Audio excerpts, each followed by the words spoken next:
তোমার রব কি বলে জানো?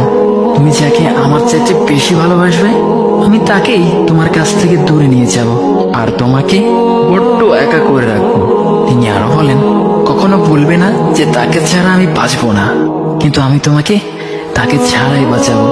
পিছনে স্বভাবে কেড়ে নিয়ে তোমাকে দিব্যি সামনে এগিয়ে নিয়ে যাবো। তুমি কি দেখো নি ঋতুরাও যে 2 মাস পর পর বদলাতে থাকে, ছায়া দেওয়া গাছের পাতাও তো শুকিয়ে যায়, আর যখন সবর হারিয়ে ফেলে তখন ঝরে পড়ে। কিন্তু তোমার রব তো ধৈর্যশীল ও পরম দয়ালু। তিনি তো সেই ঝরে যাওয়া পাতার ঢাল থেকেও সবুজ পাতা গজান। তুমি কি দেখছো না তোমার স্রষ্টার এই নিদর্শন? যে মানুষটাকে তুমি নিজের জীবনের চাইতেও বেশি ভালোবাসতে, সেই মানুষটাও একদিন অচেনা হয়ে যায়, তোমার মন ভেঙে যায়, এমনকি বন্ধু শত্রুতে পরিণত হয়, আর খানিক সময় পর শত্রু বন্ধুতে পরিণত হয়। যে মানুষটাকে তুমি নিজের জীবনের অংশ ভাবতে, সে মানুষটাও প্রতারণা করে।